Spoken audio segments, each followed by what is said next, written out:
www.attableek.com, the reviver of Iman.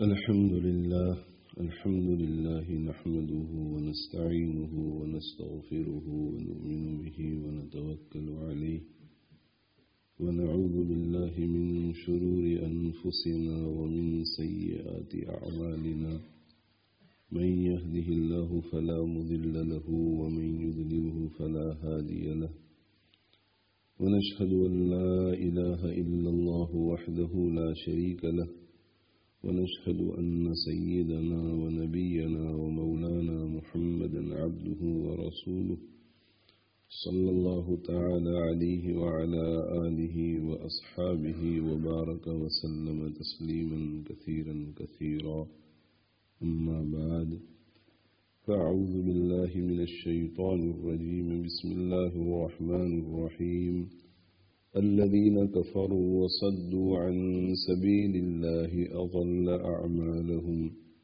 والذين آمنوا وعملوا الصالحات وآمنوا بما نزل على محمد وهو الحق من ربهم كفر عنهم سيئاتهم وأصلح بالهم ذلك بأن الذين كفروا اتبعوا الباطل وأن الذين آمنوا اتبعوا الحق من ربهم كذلك يضرب الله للناس أمثالهم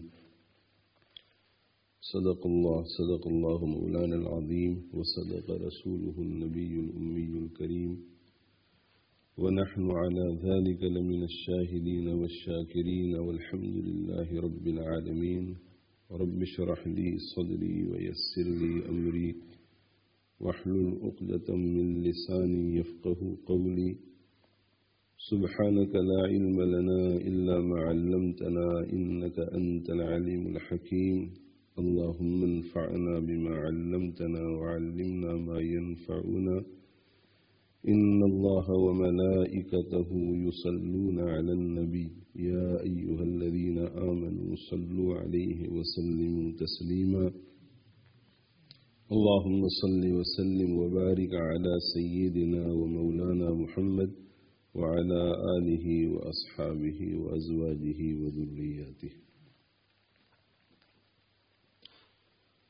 الذين كفروا وصدوا عن سبيل الله وہ لوگ جنہوں نے انکار کیا اور جنہوں نے اللہ کے راستے سے روکا اضل اعمالہم اللہ تعالی نے ان کے اعمال کو ضائع کر دیا والذین آمنوا اور وہ لوگ جو ایمان لے آئے وعملوا الصالحات اور جنہوں نے اچھے اعمال کیے وآمنوا بما نزل علی محمد اور جو ایمان لے آئے ان باتوں پر جو اتاری گئیں محمد صلی اللہ علیہ وسلم پر وَهُوَ الْحَقُّ مِنْ رَبِّهِمْ اور یہ باتیں جو محمد صلی اللہ علیہ وآلہ وسلم پر اتاری گئی ہیں وہ برحق ہیں ان کے پروردگار کی طرف سے ہے کفر عنہم سیئاتہم اللہ تعالی شانہ نے ان لوگوں سے مٹا دی ان کی سیئات ان کی برائیاں وَأَصْلَحَ بَالَهُمْ اور اللہ نے سنوار دیا ان کا حال ذَلِكَ بِأَنَّ الَّذِينَ كَفَرُوا اتَّبَعُوا الْبَاطِلَ یہ اضلال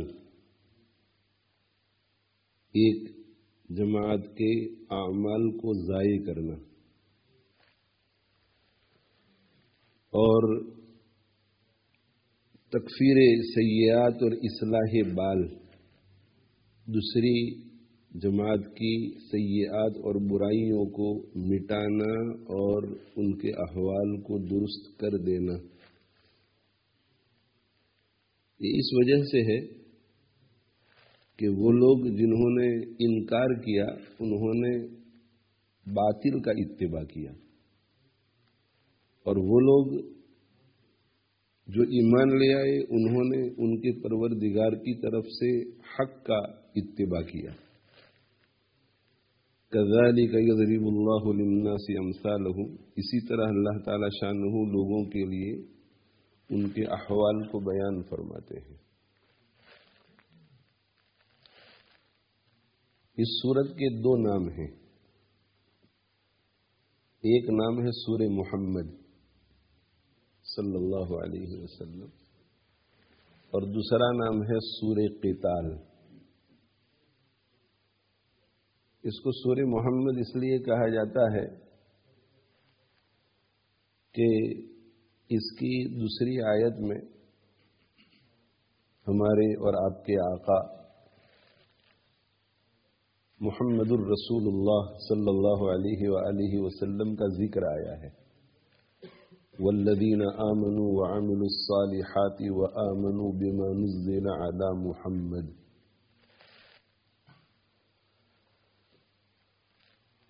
اور اس کا دوسرا نام سورہ قتال اس لیے ہے کہ اس کی چوتھی آیت میں قتال سے متعلق کچھ احکام بیان کیے گئے ہیں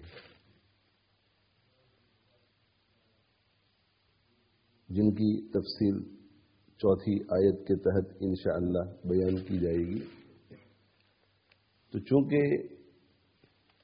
اس صورت میں قتال کے احکام بیان کیے گئے ہیں اس لیے اس کا نام سورۃ القتال ہے، اور اس میں چونکہ ہمارے اور آپ کے آقا صلی اللہ علیہ وآلہ وسلم کے اسم گرامی محمد کا ذکر ہے اس لیے اسے سورہ محمد کہتے ہیں.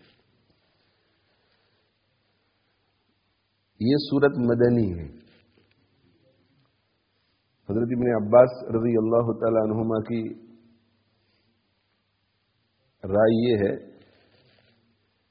کہ پوری سورت مدنی ہے سوائے ایک آیت کی، وَكَأَيٍّ مِّن قَرْيَةٍ هِيَ أَشَدُّ قُوَّةً مِّن قَرْيَتِكَ الَّتِي أَخْرَجَتْكَ أَهْلَكْنَاهُمْ فَلَا نَاصِرَ لَهُمْ. صرف یہ آیت مکی ہے، اس کے علاوہ پوری سورت مدنی ہے. اس سے پہلے سورہ احقاف گزری ہے، اور آل حامیم وہ صورتیں جن کی ابتدا حامیم سے ہوتی ہے. حامیم کی ایک فیملی ہے قرآن مجید میں. وہ صورتیں جو حامیم سے شروع ہوتی ہیں ان کا جو خاص محور رہا ہے وہ توحید، رسالت اور معاد. ویسے تو قرآن مجید کی ہر سورت میں یہ تین مضامین بیان کیے گئے ہیں، لیکن حوامیم میں ان تینوں مضامین پر بہت زیادہ زور دیا گیا ہے. اور قرآن مجید کا اللہ جل جلالہ وعم نوالہ کا کلام ہونا یہ رسالت کے ساتھ لازم ملزوم ہے. اگر یہ بات ثابت ہو جائے کہ قرآن مجید اللہ کی کتاب ہے تو خود بخود یہ بات ثابت ہو جاتی ہے کہ محمد صلی اللہ علیہ وآلہ وسلم رسول ہیں، اس لیے کہ ان کی رسالت سے آئی ہے. اور اگر یہ بات ثابت ہو جائے کہ محمد صلی اللہ علیہ وسلم اللہ کے رسول ہیں تو پھر قرآن کو اللہ کی کتاب ماننا لازمی ہے. تو یہ چار مضامین ان صورتوں میں بڑی قوت کے ساتھ بیان کیے گئے کہ اللہ تعالی شانہ ہیں اور ایک ہی ہیں. ان کا کوئی شریک نہیں، نہ ذات میں نہ صفات میں۔ اور محمد صلی اللہ علیہ وآلہ وسلم اللہ تعالی شانہ کے سچے اور آخری پیغمبر ہیں۔ اور مرنے کے بعد ایک زندگی ہے جس میں انسان کو اپنے دنیا میں کیے ہوئے اچھے برے اعمال کا جواب دینا پڑے گا۔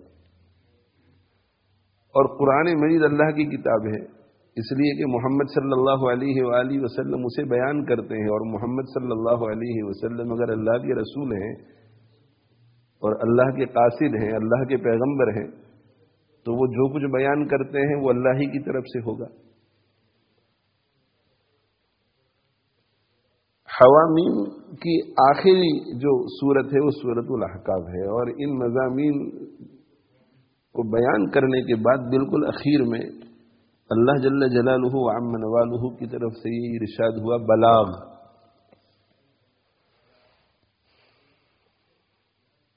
ہماری ذمہ داری تو پہنچا دینا ہے، ہمارے نبی صلی اللہ علیہ وسلم کی ذمہ داری تو پہنچا دینا ہے، ہمارے نبی صلی اللہ علیہ وسلم کے ماننے والوں کی ذمہ داری تو پہنچا دینا ہے، بس پہنچا دیا۔ توحید کو بھی دلائل کے ساتھ پہنچا دیا، رسالت کو بھی دلائل کے ساتھ پہنچا دیا، اور معاد کو بھی دلائل کے ساتھ پہنچا دیا، اور قرآن کے اللہ کے کلام ہونے کو بھی دلائل کے ساتھ پہنچا دیا، بس پہنچا دیا۔ اب کیا ہوگا آگے پہنچا دینے کے بعد؟ فَهَلْ يُهْلَكُ إِلَّا الْقَوْمُ الْفَاسِقُونَ، پہنچا دیے جانے کے بعد جو قبول کرتا ہے وہ مومن، اور جو قبول نہیں کرتا وہ فاسق، اور ہلاکت میں فاسق ہی پڑتا ہے۔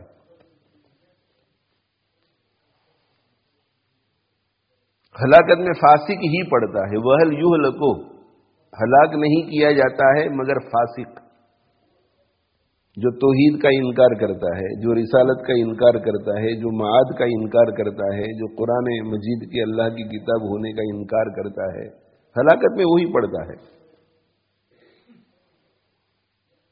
ایک مومن تکلیف میں تو مبتلا ہو سکتا ہے، مصیبت میں پڑ سکتا ہے، آفت میں گرفتار ہو سکتا ہے، لیکن ہلاک نہیں ہوتا۔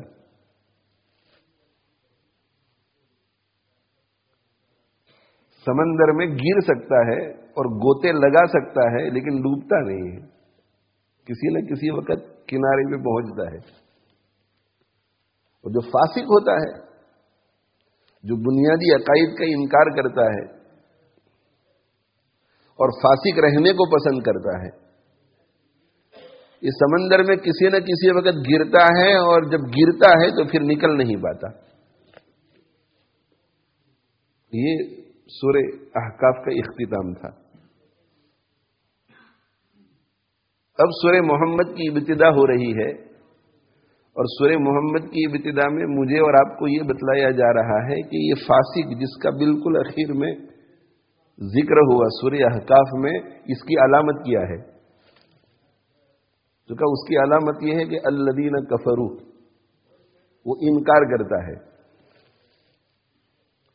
اور صرف انکار نہیں کرتا، وصدوا عن سبیل اللہ، خود کو بھی اللہ کے راستے سے روکے رکھتا ہے۔ یہ جو کہا گیا کہ جو فاسق ہوگا وہ ضرور ہلاک ہوگا، تو ایک کافر تو وہ ہے کہ منکر ہے، انکار کرتا ہے، لیکن انکار کرنے کے بعد اپنے آپ کو اللہ کے راستے سے روکے نہیں رکھتا، وہ حق کی جستجو میں لگا رہتا ہے، یا یہ کہ وہ حق کی جستجو نہیں کرتا، اللہ کی طرف سے فضل ہوتا ہے اور حق اس کے سامنے کھل جاتا ہے اور وہ اسے قبول کر لیتا ہے، اپنے آپ کو روکتا نہیں ہے۔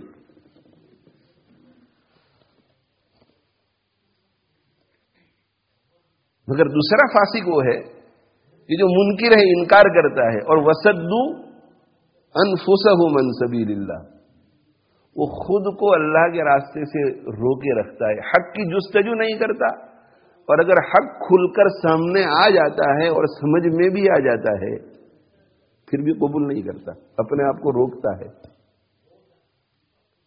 جن فاسقوں کے ہلاک ہونے کو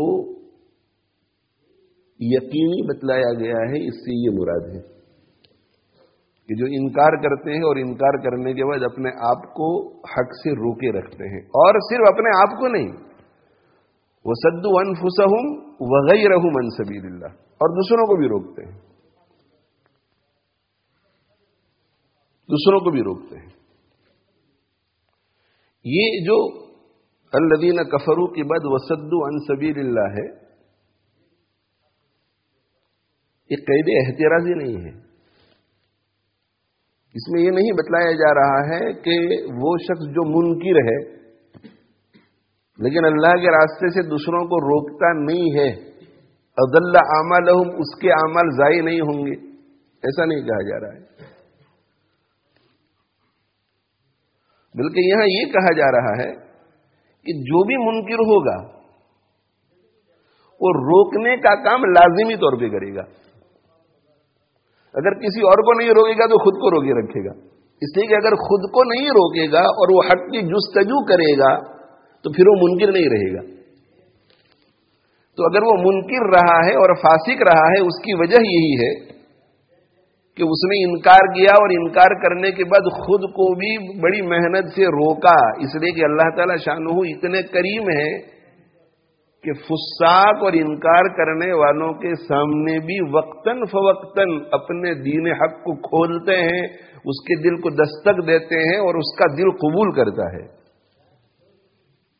ہمیں چونکہ اللہ جل جلالہ وعم نوالہ نے انکار سے بچایا ہے، اس لیے ہمیں یہ پتہ نہیں ہے، وہ تو بڑے کریم ہے۔ منکر ہے، جو منکر، جو فاسق ہے، جو عقائد کا انکار کرتا ہے، اس کے دل پہ بھی اللہ دستک دیتے ہیں بار بار، اس کے دل دماغ میں بھی یہ خیال آتا ہے کہ یار یہ حق معلوم ہو رہا ہے، یہ صحیح معلوم ہو رہا ہے، لیکن وہ قبول نہیں کرتا۔ تو الذین کفروا اور صدوا عن سبیل اللہ یہ لازم ملزوم ہے۔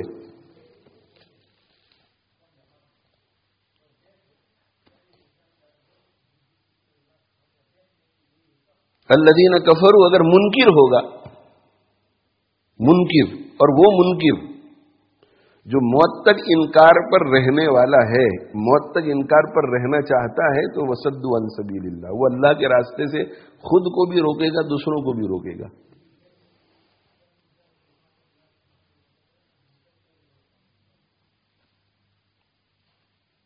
گویا یہ سبب مسبب ہے، الذین کفروا سبب ہے اور مسبب وصدوا عن سبیل اللہ ہے، کہ اگر حقیقی معنی میں منکر ہوگا تو وہ یہ کام ضرور کرے گا، اپنے آپ کو بھی روکے گا اور دوسروں کو بھی روکے گا۔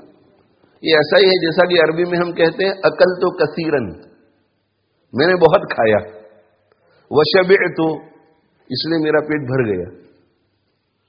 تو اکلت کثیرن وشبعت، یہ دو الگ الگ چیزیں نہیں ہیں۔ ایسا نہیں ہو سکتا کہ میں نے بہت کھایا لیکن پیٹ نہیں بھرا، اور ایسا بھی نہیں ہو سکتا کہ پیٹ بھر گیا لیکن کم کھایا، نہیں، عقل تو کثیرن، زیادہ کھاتا ہے صحت مند آدمی تبھی اس کا پیٹ بھرتا ہے۔ تو میں نے بہت زیادہ کھایا اور اس کا لازمی نتیجہ یہ نکلا کہ پیٹ بھر گیا۔ تو الذین کفروا انکار کیا اور انکار پر جمے رہنے کی نیت سے انکار کیا، تو اس کا لازمی نتیجہ یہ نکلے گا کہ خود کو بھی حق سے روکے گا، دوسروں کو بھی حق سے روکے گا۔ تو اللہ جل جلالہ وعم نوالہ نے سورہ احقاف میں جو یہ بات بیان فرمائی تھی کہ وَهَلْ يُهْلَكُ إِلَّا الْقَوْمُ الْفَاسِقُونَ، پہنچا دینے کے بعد ہلاکت میں صرف فاسق لوگ مبتلا ہوتے ہیں، اس لیے کہ وہ انکار کرتے ہیں ان چیزوں کا۔ تو کیوں ہلاکت میں مبتلا ہوتے ہیں؟ کہتے ہیں اس لیے کہ ان کی علامت یہ ہے کہ الذین کفروا، وہ انکار کرتے ہیں اور اس انکار پر ایسے جمے رہتے ہیں کہ خود کو بھی روکتے ہیں، دوسروں کو بھی روکتے ہیں، اس لیے وہ یقینی طور پر ہلاک ہوں گے۔ سورہ احقاف کی جو آخری آیت کا آخری ٹکڑا ہے وَهَلْ يُهْلَكُ إِلَّا الْقَوْمُ الْفَاسِقُونَ، کہ جو بھی فاسق ہوگا، یعنی عقائد کا جو انکار کرے گا، وہ ضرور ہلاک ہوگا۔ اس پر ایک اشکال پیدا ہوتا تھا، یہ دوسرا ربط دونوں صورتوں میں، وہ اشکال یہ پیدا ہوتا تھا کہ اللہ کا انکار کرنے والے، آخرت کا انکار کرنے والے، رسالت کا انکار کرنے والے، قرآن کا انکار کرنے والے بھی تو دنیا میں بہت اچھے اچھے اعمال کرتے ہیں، چیریٹی کا کام کرتے ہیں، رفاہی کام، اخلاق سے بہت پیش آتے ہیں، اپنے پڑوسیوں کا بہت خیال کرتے ہیں، صلہ رحمی کرتے ہیں۔ کفار مکہ اور مشرکین مکہ بھی حاجیوں کا بہت خیال کرتے تھے، ضیافت ان کی گھٹی میں پڑی ہوئی تھی، کسی بھی نووارد کو دیکھتے تھے تو مہمان نوازی کرتے تھے، اور خاص طور پر حجاج اور عمرہ کرنے والوں کا تو بہت اکرام کرتے تھے، اپنے پڑوسیوں کا بھی خیال رکھتے تھے۔ اور اللہ تعالیٰ شانہ ارشاد فرماتے کہ فَمَن يَعْمَلْ مِثْقَالَ ذَرَّةٍ خَيْرًا يَرَهُ، ایک رائی کے دانے کے برابر بھی جو بھلائی کرے گا وہ اس کو ضرور دیکھے گا۔ تو ایک طرف تو اللہ تعالیٰ شانہ ارشاد فرماتے ہیں کہ ایک رائی کے دانے کے برابر بھی کوئی بھلائی کرے گا اس کا فائدہ ضرور دیکھے گا، اور یہاں اللہ تعالیٰ شانہ ارشاد فرماتے ہیں کہ نہ، جو توحید کا انکار کرے گا، رسالت کا انکار کرے گا، معاد کا انکار کرے گا، قرآن کا انکار کرے گا، وہ ہلاکت ہی میں مبتلا ہوگا۔ تو دونوں آیتوں میں ایک قسم کا ٹکراؤ محسوس ہو رہا ہے۔ تو اللہ جل جلالہ وعم نوالہ اس پیدا ہونے والے اشکال کو پہلی آیت سے دور فرما رہے ہیں کہ جو لوگ انکار کرتے ہیں اور شد و مد کے ساتھ انکار کرتے ہیں کہ نہ، کسی صورت میں بھی ہم حق قبول نہیں کریں گے چاہے سمجھ میں آ رہا ہے، جیسے ابو طالب نے کیا تھا۔ ابو طالب نے حق سمجھ میں آ گیا تھا، وَلَقَدْ عَلِمْتُ بِأَنَّ دِينَ مُحَمَّدٍ مِنْ خَيْرِ أَدْيَانِ الْبَرِيَّةِ دِينًا، مجھے یقین ہو گیا ہے، وَلَقَدْ عَلِمْتُ بِأَنَّ دِينَ مُحَمَّدٍ کہ میرے بھتیجے محمد کا دین، من خیر ادیان البریت دینا، اس روئے زمین پر جو سچے سچے دین آئے ہیں انہی میں سے ایک دین ہے، یہ پیغمبروں والا دین ہے، مجھے یقین ہے۔ پھر ایمان قبول کیوں نہیں کرتا؟ اپنے آپ کو کیوں روکے رکھا ہے؟ لولا الملامت او حذار مسبت، اگر مجھے ملامت کا اندیشہ نہ ہوتا اور یہ ڈر نہ ہوتا کہ لوگ مجھے گالیاں دیں گے کہ مرتے مرتے کلمہ پڑھ کر گیا، لوجدتنی سمحا بذاک مبینا، تو مجھے کھلم کھلا اطمینان سے اس کو قبول کرنے والا پاتا۔ اللہ کا ہم پر کتنا احسان ہے کہ کوئی رکاوٹ اللہ نے ہمارے لیے پیش نہیں کی۔ کتنے گناہ کرتے ہیں ہم، کتنے گناہ کرتے ہیں، آنکھوں کے گناہ، کانوں کے گناہ، زبانوں کے گناہ، پورا جسم گناہوں میں لت پت، لیکن عقائد کے معاملے میں کوئی شک نہیں۔ اللہ اکبر، کوئی شک نہیں۔ اطمینان، فرشتوں کو کبھی دیکھا نہیں پھر بھی اطمینان کہ نہ ہے، نہ ہے، عقیدے فرشتے ہیں۔ قبر میں کسی کو عذاب ہوتے ہوئے دیکھا نہیں، جب بھی کسی کی قبر کھودی گئی تو پتا چلا کہ اس میں ہڈیاں تھی۔ نہ جنت نظر آتی ہے نہ جہنم، پھر بھی اطمینان ہے کہ نہ، میرے آقا صلی اللہ علیہ وسلم نے فرمایا کہ قبر یا تو جنت کے گھڑوں میں سے، جنت کے باغوں میں سے ایک باغ ہے، یا جہنم کے گھڑوں میں سے ایک گھڑا ہے، مجھے نظر آئے نہ آئے ان کی کہی ہوئی کو میں مانتا ہوں۔ کتنا اللہ کا احسان ہے۔ اور وہ لوگ جن پر شیطان وسوسوں کے ذریعے حملہ کرتا ہے، ان کا ایمان بھی کتنا محفوظ اور مضبوط ہوتا ہے کہ وہ کھا پی نہیں سکتے، ان کو راتوں کو نیند نہیں آتی، وہ پریشانیوں میں مبتلا رہتے ہیں، حالانکہ وہ ان کے خیالات نہیں، وہ شیطان کے خیالات ہیں۔ ایسے برے خیالات اگر آئیں عقائد کے باب میں اور ہمیں پریشانی ہوگی مجھے یہ خیال کیوں آ رہے ہیں، تو سمجھ جاؤ کہ یہ ہمارے خیالات نہیں ہیں، اور پھر اس کے بعد فکر ہی مت کرو، فکر ہی مت کرو، التفات مت کرو اس کی طرف۔ ہمارے آقا صلی اللہ علیہ وسلم کی یہی تعلیمات ہے کہ اگنور کرو، اس لیے کہ کسی کو کوئی برا خیال آتا ہے اور وہ اس کا خود کا ہوتا ہے تو وہ اس خیال پر خوش ہوتا ہے۔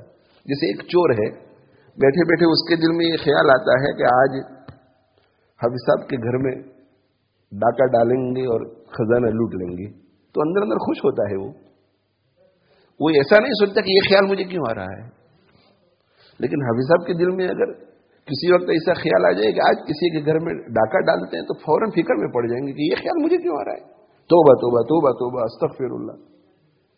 اپنا خیال خود کا ہوتا ہے اس پر آدمی مطمئن ہوتا ہے, اور اپنا خیال نہیں ہوتا وہ برا لگتا ہے. تو یاد رکھ لو, جتنے بھی لوگ وسوسے میں مبتلا ہیں ان کے لیے آسان علاج کہ اگر آپ کو اللہ کے بارے میں, نبی صلی اللہ علیہ وسلم کے بارے میں, دین کے بارے میں, مرنے کے بعد کی زندگی کے بارے میں کوئی شک والا وسوسہ پیدا ہو اور آپ کو پریشان کر دے کہ مجھے یہ وسوسہ کیوں آ رہا ہے, کہیں میرا ایمان تو چلا نہیں گیا, ایسی فکر پیدا ہو تو سمجھ جاؤ کہ آپ بہت پکے مومن ہیں. اس سے کہ آپ پکے مومن نہ ہوتے تو یہ فکر کیوں کرتے. اب اگنور کرو اس کو, فکر ہی مت کرو. کسی مفتی صاحب کے پاس بھی مت جاؤ کہ مجھے ایسا ہو رہا ہے, مجھے کیا کرنا چاہیے, بس فکر ہی مت کرو اس کو. میں لوگوں کو مثال دے کر کہتا ہوں کہ انڈیا, پاکستان, بنگلہ دیش جاتے ہیں کہ نہیں, اور وہاں کبھی شہر میں کسی ہوٹل میں کھانے کے لیے بیٹھتے ہیں کہ نہیں. ادھر سے مکھی آ رہی ہے, ادھر سے مکھی آ رہی ہے, چاروں طرف سے مکھیاں آ رہی ہے. اگر مکھیوں کو بھگانے کی چکر میں رہو گے تو وہ کھانا ٹھنڈا ہو جائے گا. تو کیا کرتے ہیں, کھانا کھاتے رہتے اور مکھیوں کو یوں ہٹاتے رہتے. وہ جو وہاں لوگ رہتے وہ تو ہٹاتے بھی نہیں. تو وساب اس کو بمنزلے مکھی کے سمجھو. جب وہ آئے تو ہٹاؤ بھی مت, رہنے دو. وہ شیطان خود بخود تھک کر بھاگ جائے گا کہ اس پر تو کوئی اثر ہی نہیں ہو رہا ہے. لیکن اگر بہت سینسیٹیو ہیں آپ, اس لیے کہ برٹش ہیں اور کبھی مکھیاں دیکھی نہیں ہے, تو یوں تو تھوڑا کرنا پڑے گا. تو بہت پاکیزہ عقائد ہے اور کبھی ایسے شک میں مبتلا نہیں ہوئے تھے, تو اللہ کے نبی صلی اللہ علیہ وسلم فرماتے ہیں کہ آمنت باللہ ورسولہ کہہ کر ہٹا دو یہ تھوڑی دیر کے لیے. کیا مطلب اس کا؟ اس کا مطلب ہے کہ شیطان کو ایسا کہہ دو کہ تو میرے دل میں ایسے خیالات ڈال کر مجھے مایوس کرنا چاہتا ہے اور یہ باور کرانا چاہتا ہے کہ میں شک میں مبتلا ہو گیا ہوں, میرا ایمان برباد ہو گیا ہے, تو چلو کوئی بات نہیں, میں ابھی ایمان قبول کر لیتا ہوں. آمنت باللہ ورسولہ, میں اللہ اور اس کے رسولوں پر ایمان لے آیا, اب ٹھیک ہے. کتنا بڑا احسان میرے بھائیوں کہ اول تو شک پیدا نہیں ہوتا اور کسی مرحلے پر شیطان حملہ کرتا ہے اسے کمزور سمجھ کر, تو اتنا پریشان ہو جاتا ہے. یعنی ایمان کتنا مضبوط, الحمدللہ.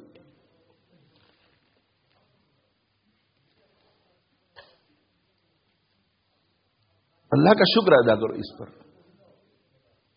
اللہ کا شکر ادا کرو اس پر. تو الذین کفروا وصدوا عن سبیل اللہ اضل اعمالهم, اس پر یہ جو اشکال پیدا ہوتا تھا کہ ایک طرف تو اللہ جل جلالہ وعمن والہ یہ فرماتے ہیں کہ کوئی چھوٹا موٹا عمل بھی کرے گا اس کا بدلہ ضرور ملے گا, اور یہاں یہ کہا جا رہا ہے کہ اگر ان باتوں پر کوئی ایمان نہیں رکھتا تو وہ ہلاکت کی طرف جائے گا, ہلاکت کی طرف جائے گا. تو اس کا جواب اللہ جل جلالہ وعمن والہ دے رہے ہیں کہ جو لوگ منکر ہوتے ہیں اور منکر ہونے کے بعد خود بھی دور رہتے ہیں, دوسروں کو بھی دور رکھتے ہیں, تو یہ جتنے بھی اچھے اچھے اعمال کرتے ہیں, جتنے بھی اچھے اچھے اعمال کرتے ہیں, ان کے وہ اعمال اللہ تعالیٰ بیکار کر دیتے ہیں. تو لگتا ایسا ہے کہ اعمال کر رہے ہیں لیکن وہ عمل ہے ہی نہیں.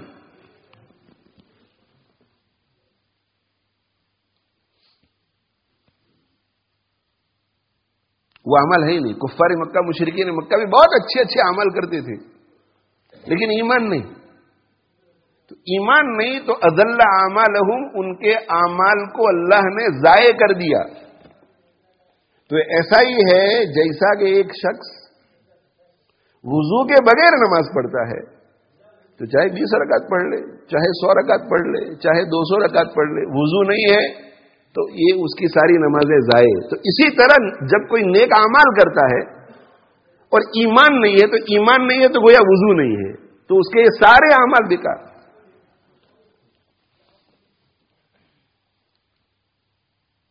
اور اس آیت میں جو کہا گیا کہ فَمَن يَعْمَلْ مِثْقَالَ ذَرَّةٍ خَيْرًا يَرَهُ, جو شخص ایمان کے ساتھ ایک رائی کے دانے کے برابر کوئی عمل کرے گا اس کا فائدہ وہ ضرور دیکھے گا.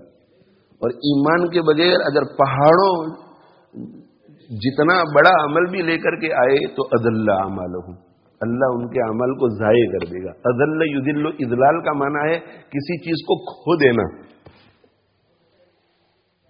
کھو دینا.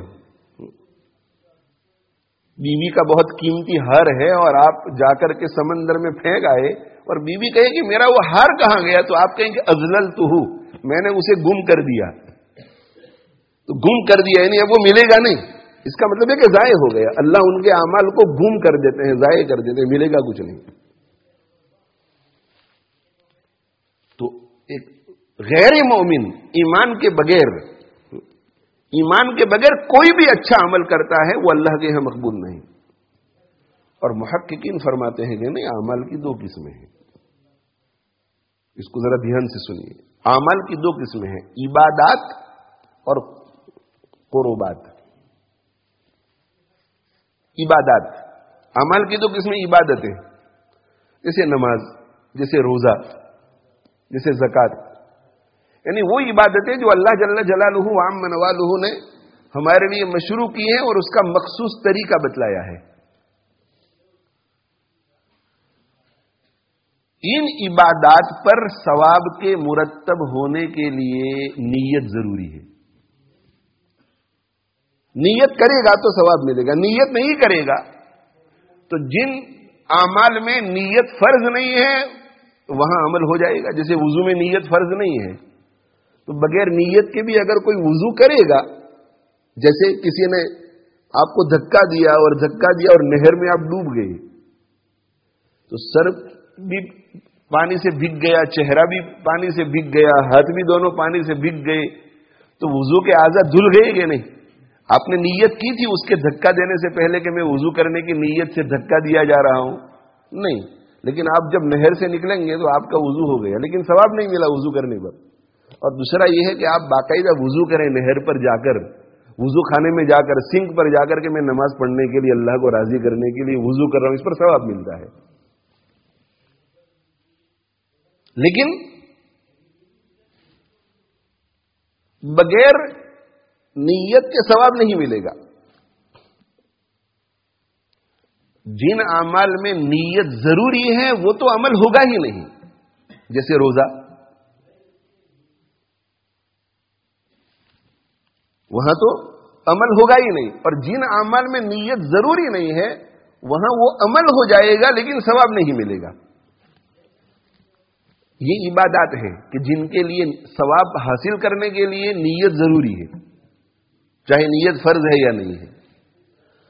اور نیت کے لیے ایمان ضروری ہے. ایمان کے بغیر نیت کا وجود نہیں ہوتا. اگر کوئی نیت کرے تو بھی وہ اللہ کے یہاں قابل قبول نہیں ہوتی. تو عبادات کے لیے نیت ضروری، نیت کے لیے ایمان ضروری. تو اگر کوئی غیر مسلم عبادت کی جو کیٹیگری ہے اس میں سے کوئی عمل کرے گا تو اس کو ثواب نہیں ملتا. جیسے ایک شخص جو ہے وہ مسلمانوں کے ساتھ دوستی کی وجہ سے روزے رکھے پورا رمضان کا مہینہ، صبح اٹھے اور صبح اٹھ کر کے نیت بھی کرے کہ میں روزہ رکھتا ہوں، اور یہ بھی نیت کرے کہ اللہ کے لیے میں کر رہا ہوں، میں بھی اللہ کو مانتا ہوں، لیکن مومن نہیں ہے، تو اسے ثواب نہیں ملے گا. کیوں ثواب نہیں ملے گا؟ اس لیے کہ روزے کے لیے نیت ضروری ہے اور یہ نیت کرتا ہے پھر بھی اس کی نیت قابل قبول نہیں، اس لیے کہ نیت کے لیے ایمان ضروری ہے. اور کچھ اعمال وہ ہیں جو عبادات کے قبیل سے نہیں ہیں، وہ قربات ہیں. اس کا باضابطہ طریقہ کوئی اللہ نے نہیں بتلایا ہے، یہ صدیوں سے چلا آ رہا ہے کہ مہمان آئے تو مہمان کی مہمان نوازی کرو، غلام کو آزاد کرو تاکہ اس کی لائف فری ہو جائے، بیمار ہے تو اس کی تیمارداری کرو، اپنے پڑوسی کا خیال رکھو، مسافر کا خیال رکھو، مظلوم کا خیال رکھو، بھوکے کو کھانا کھلاؤ، ننگے کو کپڑے پہناؤ.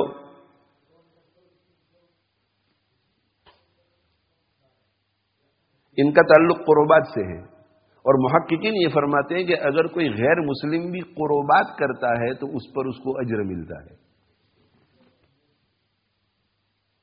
اس پر اس کو اجر ملتا ہے۔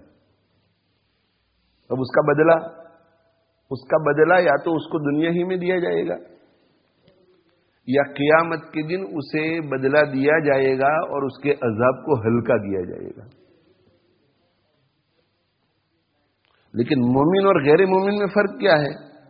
مومن اور غیر مومن میں فرق یہ ہے کہ مومن عبادات کر سکتا ہے اور ساتھ میں قربات بھی، جبکہ غیر مومن عبادات پر اسے کچھ نہیں ملتا، اسے ملے گا قربات پر، نمبر 1۔ اور نمبر 2 دوسرا فرق یہ ہے کہ اس کی جتنی بھی قربات ہے اس پر یا تو اس کو دنیا ہی میں بدلہ مل گیا تو آخرت میں کچھ نہیں، اور اگر آخرت کے لیے کچھ رہ گیا اور آخرت میں اس کو بدلہ ملا بھی تو اس بدلے کے ملنے کے بعد بھی جہنم سے نہیں بچ سکتا۔ تو گویا عذاب کے ہلکا ہونے کے بعد بھی جب جہنم میں جانا ہی ہے تو گویا اس کے اعمال بیکار اور برباد ہی ہو گئے، اس کو کچھ کام نہیں آئے۔ اور پھر عذاب کے ہلکا کیے جانے کے بعد جب اسے جہنم میں ڈالا جائے گا تو وہ عذاب اتنا سخت ہوگا کہ اسے ایسا احساس ہی نہیں ہوگا کہ کچھ عذاب کم ہوا ہے۔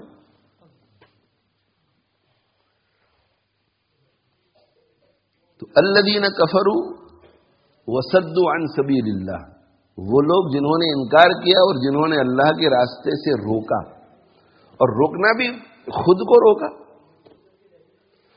روکا تو اشکال ختم ہو گیا، وصدوا عن سبیل اللہ۔ اور اگر دوسروں کو روکا تو دوسروں کو روکنے کے بھی مختلف طریقے ہوتے ہیں، یہ قید احتراز ہی نہیں ہے، دوسروں کو روکنے کے مختلف طریقے، ڈرا دھمکا کے،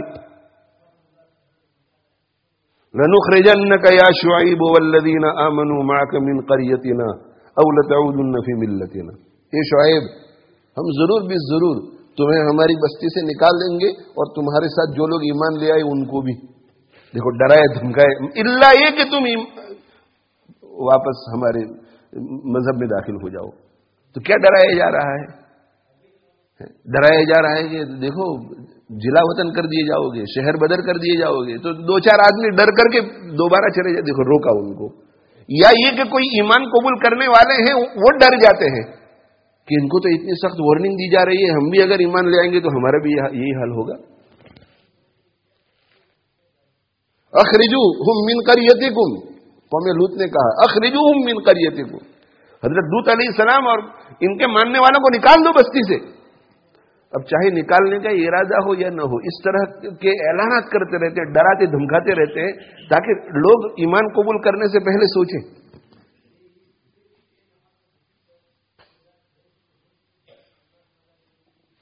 اور اگر یہ حربہ نہیں چلتا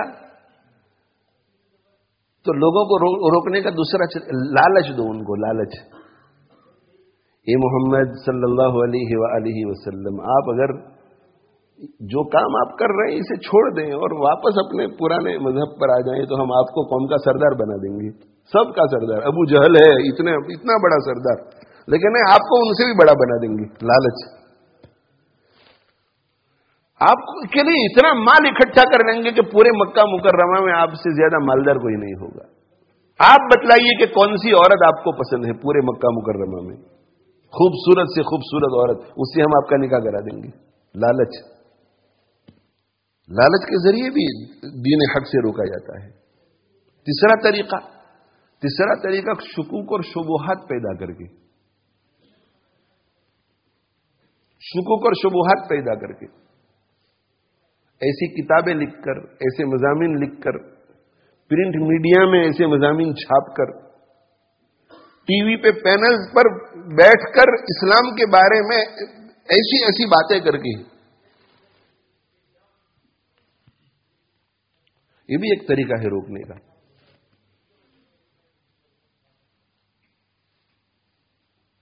تو الذین کفروا، جو لوگ منکر ہوتے ہیں،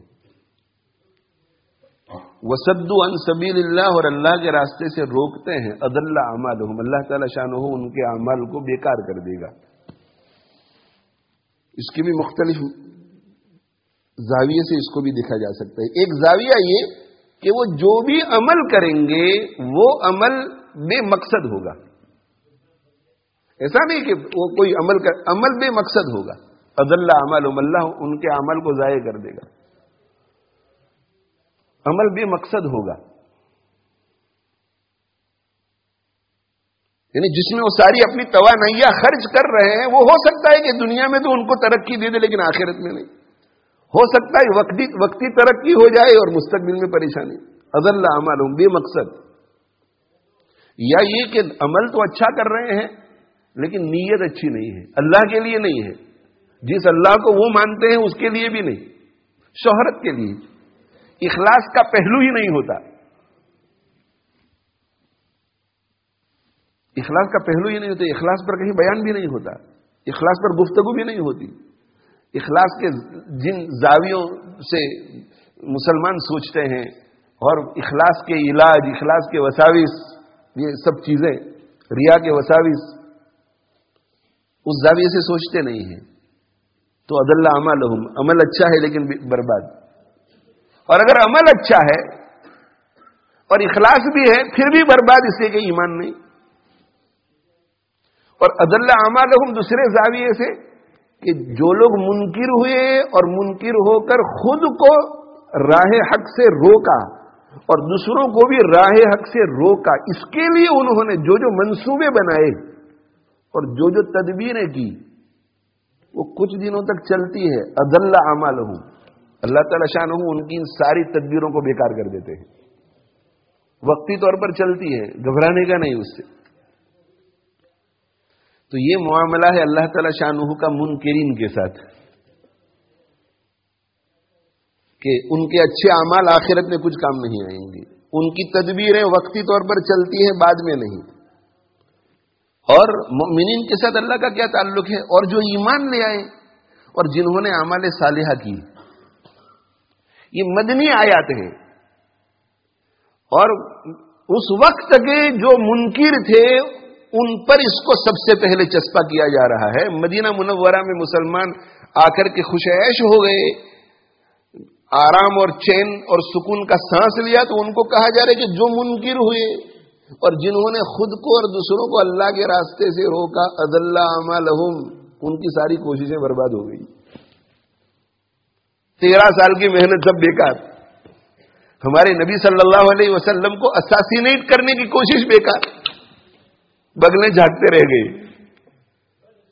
اور ہمارا نبی مدینہ منورہ میں آ گیا، اس کے چاہنے والے مدینہ منورہ میں آ گئے، اور پھر یہاں آ کر کے یہاں کا سردار ہو گیا، اور یہاں مسلم اسٹیٹ قائم ہو گئی. والذین آمنوا وعملوا الصالحات، جو لوگ ایمان لے آئے اور جنہوں نے اعمال صالحہ کیے، اور وہ آمنوا، اور ایمان لے آئے اس چیز پر جو محمد صلی اللہ علیہ وسلم پر اتاری گئی.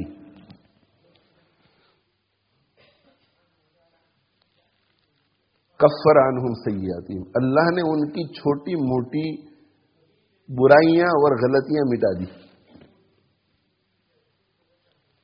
وَأَصْلَحَ بَالَهُمْ، اور اللہ جل جلالہ وعم نوالہ نے ان کے حال کو درست کر دیا.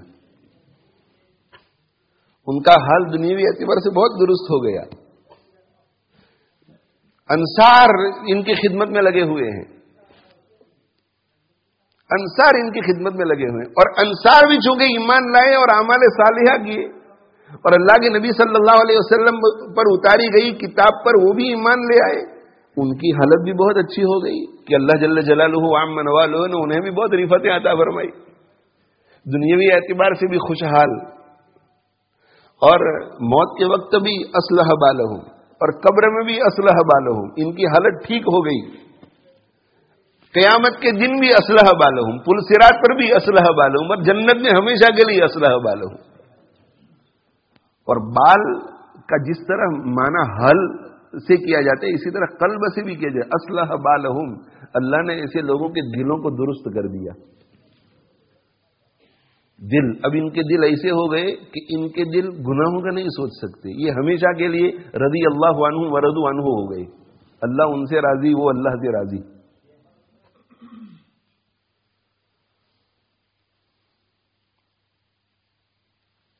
کفر عنہم سیئاتہم واصلح بالہم، یہ واصلح بالہم میں سب کچھ آ گیا.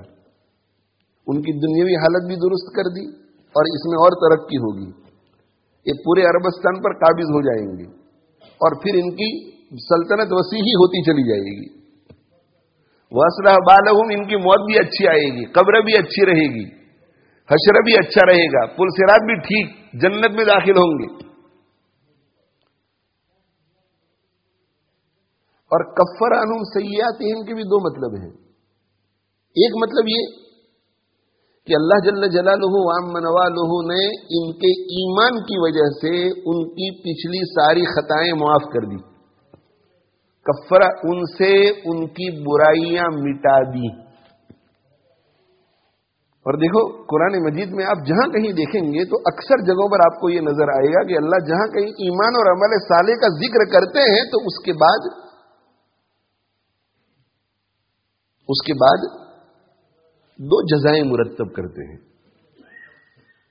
ان الذین آمنوا وعملوا الصالحات، جو لوگ ایمان لے آئے اور جنہوں نے اعمال صالحہ کیے، اولئک لہم مغفرۃ ورزق کریم، ان کے لیے مغفرت ہوگی اور ورزق کریم اور اچھا رزق.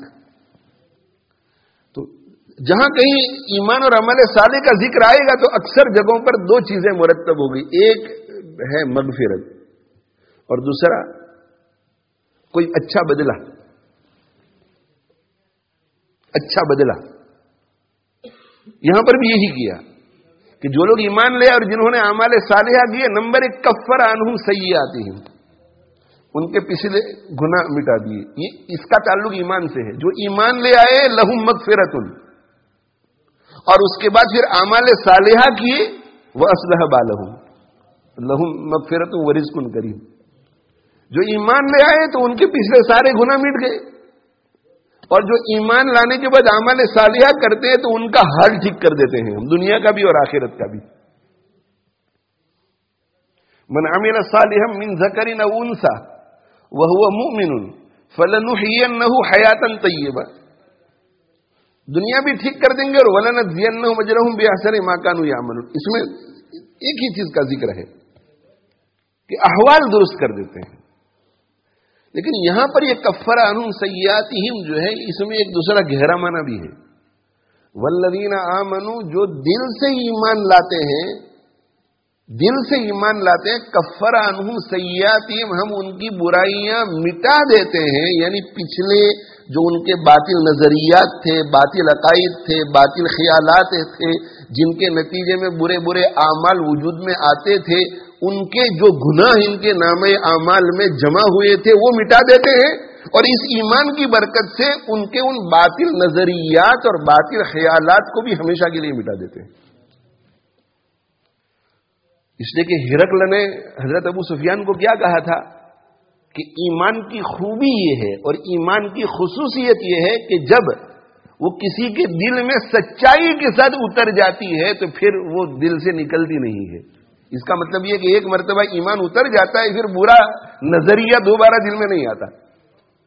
تو کفر عنہم سیئاتہم، ہم مٹا دیتے ہیں ان سے زمانے کفر میں کی ہوئی برائیوں کے گناہ، اور ہم مٹا دیتے ہیں ان کے دل دماغ سے برے نظریات، برے خیالات، بری آئیڈیالوجیز، برے عقائد، غلط اعتقادات. کتنا بڑا احسان اللہ کا. ان الاسلام یہدم ما کان قبلہ، اس سے پہلے کی جتنی چیزیں ہیں سب مٹ جاتی ہیں. صرف گناہ نہیں، وہ باطل نظریات کو بھی گرا دیتا، یہدم، مٹا کر کے رکھ دیتا ہے، گرا کر کے رکھ دیتا ہے. وہ باطل نظریات کی عمارت پوری گر جاتی ہے. اب یہاں آپ حضرات کو ایک سوال پیدا ہوگا کہ اللہ تعالیٰ شانہ مومنین کا تذکرہ کرتے ہوئے ارشاد فرماتے ہیں کہ جو لوگ ایمان لے آئے اور جنہوں نے اچھے اعمال کیے، جو ایمان لے آئے اس چیز پر جو محمد صلی اللہ علیہ وسلم پر اتاری گئی تھی. یہاں بطور خاص یہ جملہ بڑھانے کی کیوں ضرورت پیش آئی؟ اس لیے کہ والذین آمنوا، جو ایمان لے آئے، اس میں یہ سب کچھ آ گیا، تمام عقائد آ گئے، قرآن پر ایمان لانا بھی آ گیا. یہاں یہ کیوں کہا کہ والذین آمنوا وعملوا الصالحات، جو ایمان لے آئے اور اچھے اعمال کیے، اور ایمان لے آئے اس چیز پر جو محمد صلی اللہ علیہ وسلم پر اتاری گئی. اور یہ جو چیز محمد صلی اللہ علیہ وسلم پر اتاری گئی اس کی دو خصوصیتیں ہیں، وہو الحق، ایک تو یہ کہ وہ امر حق ہے، اور دوسری چیز من ربہم، وہ اللہ کی طرف سے آئی ہے، اللہ کی طرف سے بھیجا ہوا امر حق ہے۔ یہ کیوں بیان کیا؟ تو اس کی مختلف توجیحات کی ہے مفسرین نے، اس میں جو بہت پیاری وجہ ہے وہ یہ ہے کہ ان آیات کا نزول ہو رہا ہے مدنی زندگی کی ابتدائی مراحل میں، اور مدینہ منورہ میں ایک مذہبی قوم رہتی تھی، یہود، مذہبی قوم تھی۔ وہ موسیٰ علیہ السلام کو مانتی تھی، وہ تورات کو بھی مانتی تھی، اور بذام خود اس پر عمل بھی کرتی تھی۔ تو اگر صرف اتنا کہا جاتا کہ والذین آمنوا وعملوا الصالحات کفر عنہم سیئاتہم، جو ایمان لے آئے اور جنہوں نے اچھے اچھے اعمال کیے، اللہ ان کی سیئات کو مٹا دیتا ہے اور ان کے احوال کو درست کر لیتا ہے۔ تو ان کو مغالطہ ہو سکتا تھا کہ ہم تو پہلے سے ایمان لے آئے ہیں موسیٰ پر، اور ہم تو پہلے ہی سے اچھے اچھے اعمال کر رہے ہیں تورات پر، اس لیے ان کو بطور خاص خطاب کیا گیا کہ دیکھو یہ نیا کلام تم سن رہے ہیں، تو اس میں یہ قید خاص طور پہ سننا کہ والذین آمنوا وعملوا الصالحات، جو ایمان لے آئے اور جنہوں نے اچھے اعمال کیے، اور ایمان سے مراد کون سا ایمان ہے؟ والذین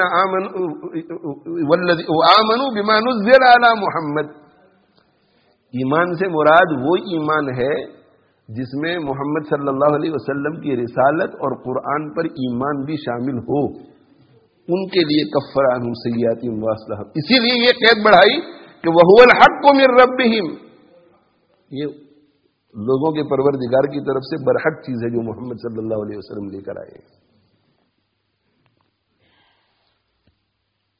اب یہ آخری آیت ہے آج کے درس کی، تیسری آیت سورہ محمد کی۔ یہاں اوپر ہمیں کیا سمجھ میں آیا؟ ہمیں دو باتیں سمجھ میں آئی۔ ایک بات یہ سمجھ میں آئی کہ جو انکار کرتا ہے عقائد کا، دین محمدی کا، اور دلائل آنے کے باوجود بھی اس پہ آنا نہیں چاہتا،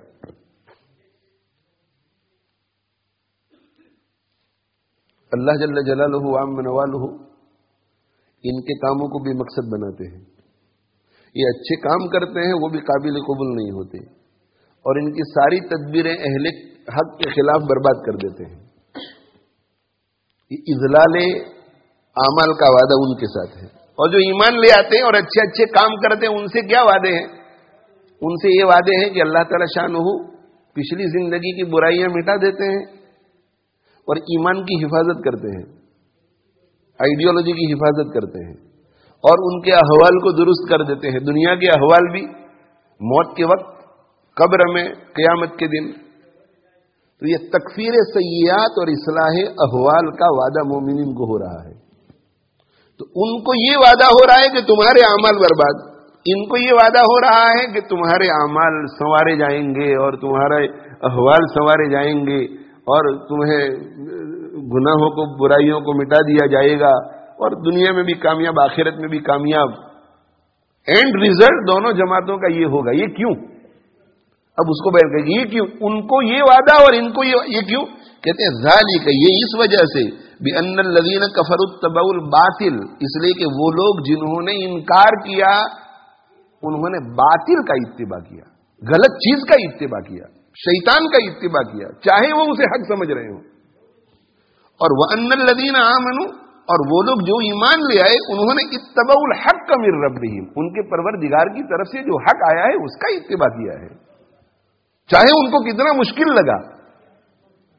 تو انہوں نے باطل کا اتباع کیا، اس لیے ان کے اعمال بیکار، ان کی ساری کوششیں بیکار، اور انہوں نے حق کا اتباع کیا، اور حق بھی وہ جو ان کے پروردگار کی طرف سے آیا ہے، اس لیے اللہ تعالی شانہ ان کی پچھلی ساری برائیوں کو مٹا دے گا، اور پھر ان کے عقائد اور نظریات کی حفاظت کرے گا، اور ان کے احوال کو درست کر دے گا، نیک اعمال کی توفیق دے گا، تو ان کو روحانی ترقیات بھی نصیب کرے گا، اور پھر برکات، وَلَوْ أَنَّ أَهْلَ الْقُرَىٰ آمَنُوا وَاتَّقَوْا لَفَتَحْنَا عَلَيْهِمْ بَرَكَاتٍ مِّنَ السَّمَاءِ وَالْأَرْضِ، دنیاوی حالات بھی ان کے درست کر دے گا، چین و سکون ان کو ملے گا، اور ان کا دل غم پروف ہو جائے گا بقول حکیم اختر صاحب رحمۃ اللہ علیہ کے. اور موت کے وقت بھی تتنزل علیہم الملائکہ، فرشتے اتریں گے بشارتیں لے کر، اور قبر ان کے لیے جنت کے باغوں میں سے ایک باغ بن جائے گی. قیامت کے دن اللہ کے عرش کے سائے کے نیچے جگہ ملے گی.